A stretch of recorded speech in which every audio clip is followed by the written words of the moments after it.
যে প্ৰধানমন্ত্ৰী নৰেন্দ্ৰ মোদী ডাঙৰীয়াৰ উদ্যোগত কাজিৰঙাত এটা ৩২ কিলোমিটাৰৰ আমি এটা এলিভেটেড কৰিডৰ বা এখন ডাঙৰ উৰণীয়া সেতু নিৰ্মাণ কৰিম।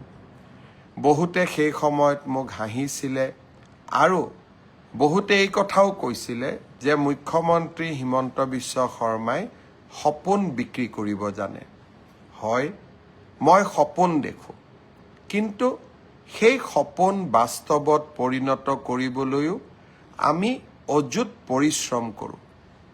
যোৱাকালি ভাৰত চৰকাৰৰ কেবিনেটে কাজিৰঙাৰ এলিভেটেড কৰিডৰৰ এক বিশাল প্ৰকল্পক অনুমোদন জনালে।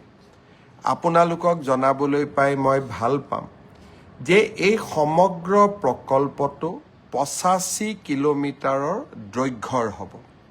কলিয়াবৰৰ পৰা নুমলীগড়লৈ এই সমগ্ৰ ৰাস্তাচোৱা 4 লেন কৰা হ'ব।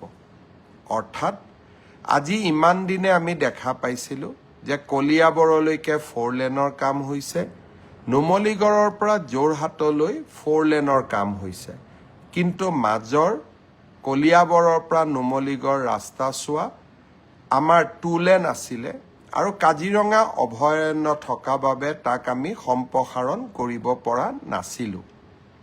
এতিয়া কলিয়াবৰৰ পৰা ৮৫ কিলোমিটাৰৰ ৰাস্তা আমি 4 লেনিং কৰিম আৰু স্বাভাৱিকভাৱে কাজিৰঙা অভয়াৰণ্যৰ অঞ্চলটো যি 34.5 কিলোমিটাৰ হ'ব, তাত এটা ডাঙৰ এলিভেটেড কৰিডৰ আমি নিৰ্মাণ কৰিম।